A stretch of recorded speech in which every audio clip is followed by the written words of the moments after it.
Hey, everybody. Welcome to World's Cup of Joe, Awaken Your Soul. This is Elizabeth and Joanne here with you, balancing this crazy, beautiful connection that we also know as our twin flame connection, our twin flame journey.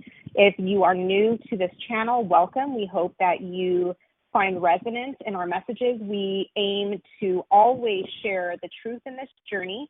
Joanne and I are both balancing and permanent relating experiences with our twin flames, and we watch day in and day out how our energy affects our person, and we share these truths with you guys so that you know how to handle the energy yourself, because this is tough and there's not really, a perfect set of handbooks to refer to deal with this energy. So we are here teaching you, guiding you, and sending the soul love energy to all of you that need it, because this journey is hard, but it is so worth it. So today we want to talk to you guys about having compassion to your twin flame. How do you differentiate between compassion and empathy and push? And how does that work in this connection? Because we all know this connection is not like any other relationship, right? It's not a relationship, it's an energetic connection. So how do you deal with things like your person showing up, telling you their situation that's going on, and basically the mind wanting to reach out and help them sort of change their situation, make their life better because you see what they're going through, and the mind naturally wants to help. How do you differentiate between compassion, empathy, and not pushing? So let's sort of start with that. And I have a more specific example. We have a beautiful person that reached out and said basically they met up with their twin. Their twin was sort of in not the greatest situation, and they wanted to offer assistance of, hey, stay here as long as you need, stay at my house as long as you need. And instead of the person taking them up on the offer, it eventually made it where they pushed and the person pulled. So how do you sort of separate this stuff, and how do you show someone as significant and important as your twin flame this compassion without pushing? So first and foremost, compassion, and what was that terminology, love, that I kept asking you to remind me? Yeah, empathy. Yes. Okay. So when you're putting yourself in your person's shoes, which is what that is, right? You're putting yourself in their shoes and you're thinking, oh my gosh, I can't have my twin flame be in that situation. I want to be of a savior to them. I want to make sure they're taken care of. I want to make sure they know that they can always depend on me and I'll always be here for them to make sure they're okay. You can do that with everyone else. You could totally do that with everyone else. But this is a connection of energy. And our people, our twin flame is our soul. And your soul does not want you to save them. I know, it's like a heartbreaker, right? Because we don't want to see our people being shambled. We don't want to see our people in pain. We don't want to see them hurt. We love them unconditionally. So we offer our love to them unconditionally.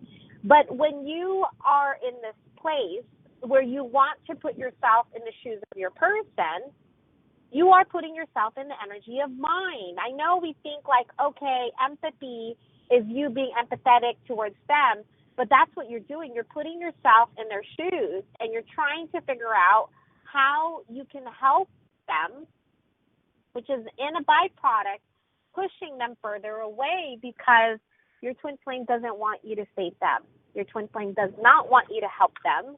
We talk about this all the time. So that there's an actual video we've had on empathy and how it actually is push. It is still in a separation consciousness energy. It is beautiful for any other connection. It just this connection, because when you're putting yourself in their shoes, unfortunately, you're putting yourself in what they're doing, thinking, and feeling. And there's a lot of energies and emotions that are involved to be in that place where you are thinking of them. And it's natural. We don't want this person to think like, oh my gosh, you should not ever have compassion for others. Holy smokes, this is your twin flame. Of course you're going to have compassion. But you're going to have to trust that your soul, your one soul, has got you. And how do you do that? You do it in a way that you would trust with all of that you are being. So same goes for my children. I trust that their soul has got them. I don't have to follow them everywhere around and know that soul's got them. I don't have to figure out the future. I don't have to understand the past. I just know. Now I can have passion for my kids, and I do. I can have empathy for my kids, and I do. And it won't push them because they're my kids. They'll always come back to me. Our twin flame, our person. So here's a perfect example. My person was having such a bad time at work, a really bad time at work. It was really, really bad. It was it was almost really bad for his mental health, his wellness, the way he was valuing his work, his everything. And I had so much, I wanted to take it away from him. So I had so much advice for him, like, do this, and then now do this, and then do this. And he flat out just said, I don't need you to do anything. I need you to just be there. And it hit me. I was like, he's asking me just to be present. That's what he's asking me. And so this beautiful soul, when you are giving them your space and telling them, here, take it, take all of it, you are, even though you're coming from a place of love and compassion, soul doesn't need you to do anything to prove itself. Soul just is. And so the more you are just present with them, whatever their circumstance is, the more you are able to trust that soul has got them, and that no matter what you give, and this is the beautiful part of our journey, our people don't want anything from us. They just want our presence. But like my person said, I don't need you to solve my stuff. It's a repellent for them because it's a very needy energy. It's me trying to control mind and trying to control and trying to shield the world from him so that he can be protected and that I can solve his problems. He doesn't want me to solve his problems because all he wants is to solve his own problem. And know and trust that his soul, your soul, has got him, got our people. Our soul has got our people. They're well taken care of. And we have to trust that. We have to trust that because there becomes this borderline of, I offer my house to you. I offer everything to you. Take it all. And there's that energy of like people pleasing because let's get real. A typical person on the street who needs help or a friend that you haven't talked to in such a long time, no matter what their circumstances are, you wouldn't just open up your home. Like let's say there's a coworker that I know, and I know they're not having a good time or a good experience right now. I would probably offer up different ways, but it has to be equatable to how you would treat everyone. So if you're offering your house to every single person that looks like they need it, well, then it wouldn't push your person because that's just your energy. But if you are making special circumstances because they are your person, they can feel that energy of push. They can feel it. I will do anything for you. I give you everything. I offer up all that I am. It's like this needy energy where you want to save everything for them. And my person automatically pulls and says, I don't need you to do anything. Just be there. Just be present with me. I don't need you to solve my life problems. I will be okay. I will be okay knowing that you didn't need to save me. I know that we want to. And that's like mine, right? Mine wants to save them because if we're the ones that fix their problems, and then we're the ones that are there for them. And I know that you are doing your best to balance this. It's a very hard and difficult circumstance to balance because we want our people to be at peace. We want them to be happy. We want them to live their best life. But this is an internal work. The more that you are being all of those things, the more that their lives also turn around without you doing anything for them. You're doing it actually for you, and through your one soul, it shifts and lifts them. Like my person wakes up early in the morning so that he can work on his soul purpose. I didn't have to spell it out for him. I didn't have to tell him that. He feels through my alignment and me working on my soul purpose that I'm free. And as a byproduct, he feels in that energy.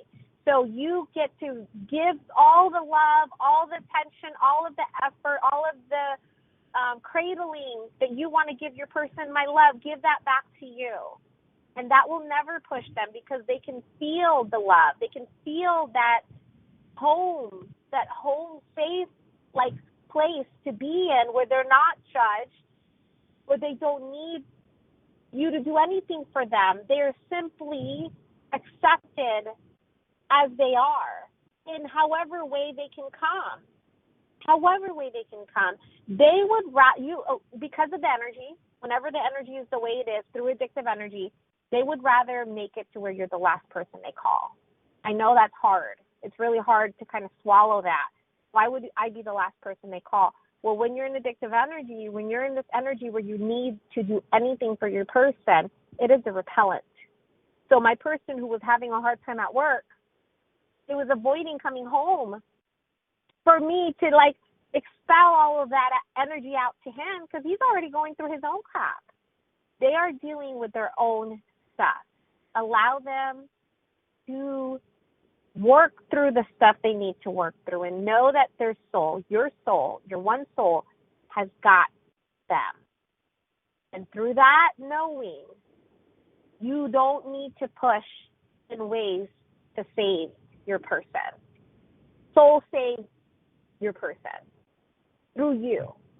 Your person's going to be okay because you are guiding them through your balanced, aligned energy. There is no doing in this journey. If you ever have to do, you're pushing. Because the equation is being. And then having and doing comes to you. They will show up in your home.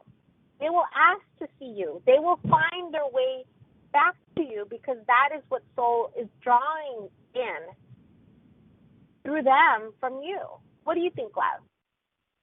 Yeah, there's a couple things I want to comment on. And first, one of the things that separates this connection from any other connection, and what's really, really cool if you think about it from 10,000 feet above, right, from when you aren't the one in the situation, is the way you solve any of your person's problems is literally by going within because they are you. So when you do focus all that love and attention and, like you said, Joanne, the cradling of what you think you would give them, if you focus that inward, everything in this connection is an inner working because they are you. They are not separate. So everything you want to give to your person, bring it back to you, and by extension, they feel the energy that you are giving, that you want to give to them, but they feel it this way without push when you bring it back and give it to yourself. So that's a really cool thing if you look at it, because nobody else is like that. You can't just fix your mom's problems by going within, right? You can't. But with your person, you can start shifting to the dynamics of their 3D life literally by focusing on yourself and going within. It's crazy how this energy works, but that's sort of how this energy plays itself out. So I want to sort of talk about what you talked about, which is our people don't need our help. They don't want it. And you even said, Joanne, we are the last person they want to help. So me and my person, back up a couple years, we're living together, and he was going through some rough financial stuff. And I remember he needed money. I don't remember what it was for, but he needed something that he didn't have right at that moment. And I found out like a couple weeks later that he asked his mom for it. And I was like, why would you ask your mom? We live together. Why didn't you ask me? And he's like, I don't want to ask you. Like, I don't want to ask you.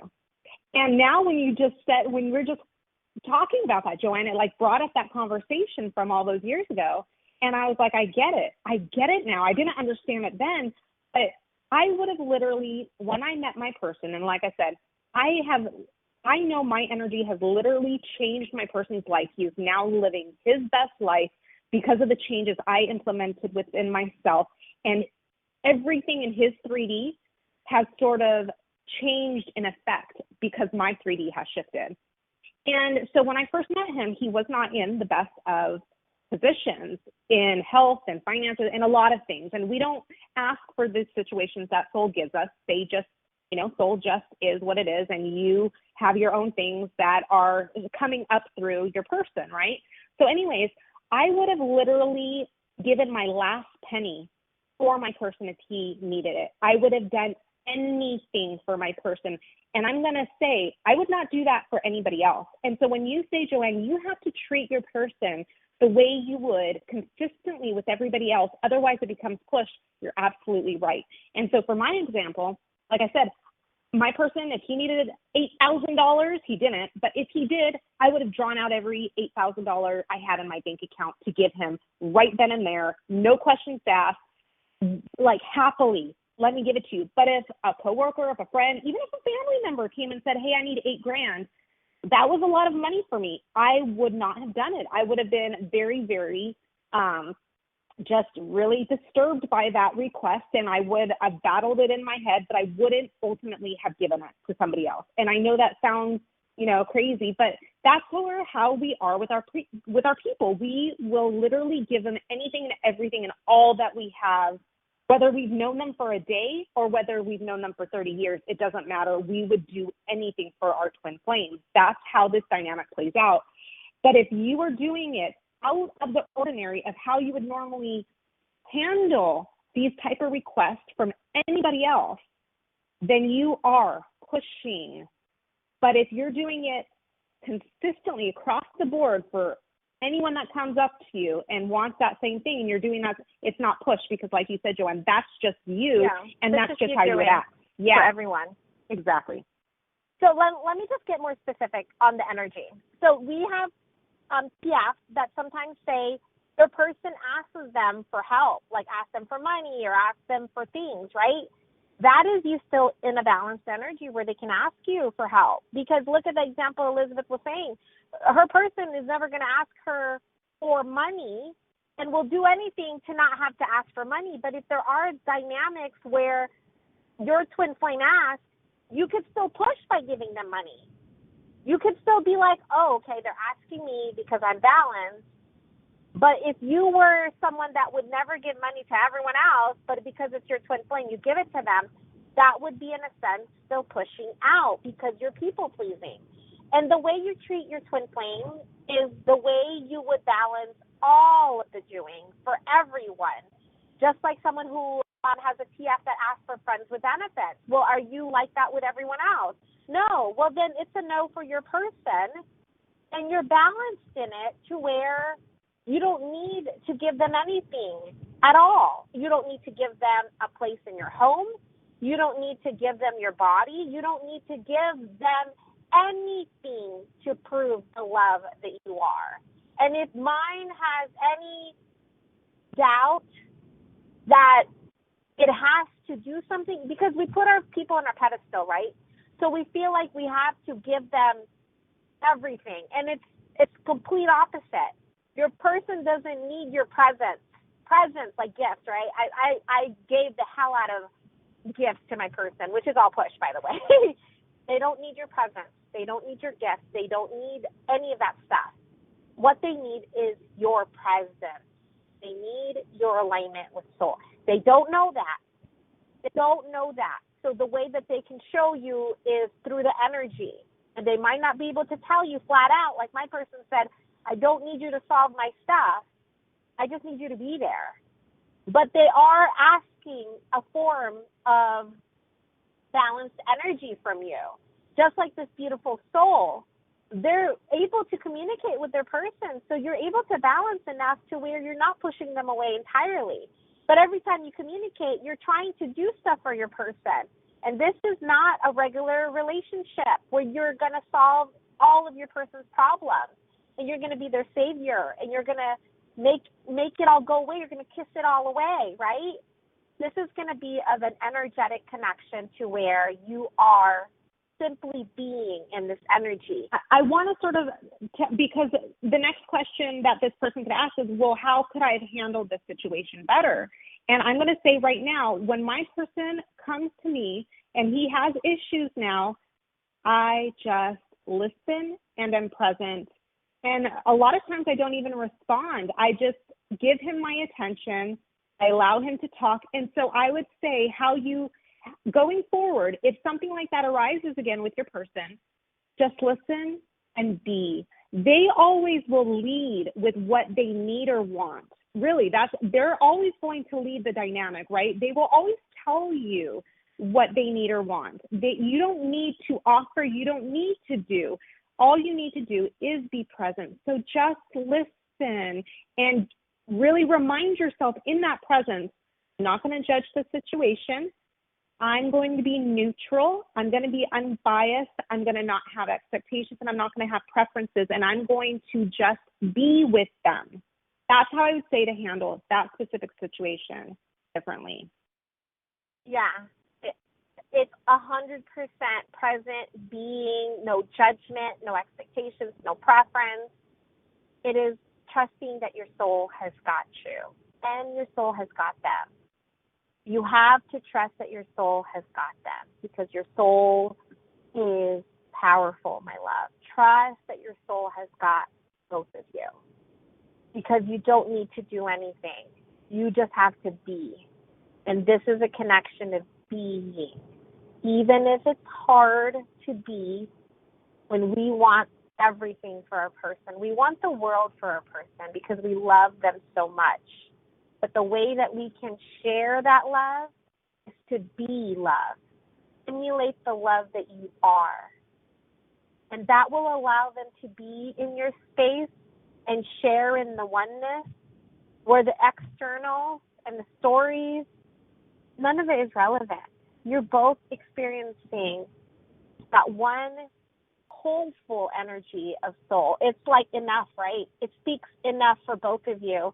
And when you think like mine has to do certain things to keep this love, to sustain this love, then you're doing too much because this love is eternal and it doesn't need you to do anything, to prove anything, to be anything. It just simply is. So approaching this connection in a way that is putting yourself in their shoes is using mind to connect with them. Yeah. I want to give one more personal example. When I said I would have done anything for my person, and back in the day before separation, my person loves looking at things and sort of online window shopping, I would say. And he would tell me, ooh, look at this, it's really cool. And I was the person who would buy him anything and everything he said he liked, just because I thought, the more I can give him, the more I can win his heart, he'll stay. Like, the mind was thinking that this is what I needed to do to get him to love me and to stay. I didn't know, like I said, what this connection was. All I knew is I had to do anything and everything to prove my love and to get him to stay. Well, anyways, I'm going to now say balanced energy. I rarely buy my person anything, even his birthdays now. I don't really buy him anything, even though he tells me stuff he still likes. I don't buy him anything because he's not telling me stuff that he wants because he wants me to get it. He just wanted to share in it with me, and mine completely distorted it.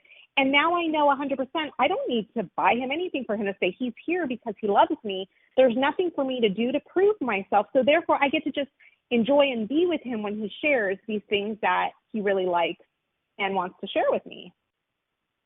Yeah, you are no longer trying to buy your way to their love. I think that's what mine is. It's like, let me buy everything and anything that I can give them to show them I love them.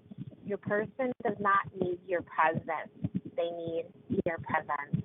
We love you guys so, so, so much. We're very, very proud of all of your balancing this crazy journey. It's hard to balance your soul. We know it's hard to balance your soul. But this is that deep inner work, and this is where ascension happens. And we are so proud to be with all of you side by side in this cray, but beautiful journey. Love you. Bye. Love you. Bye. Bye.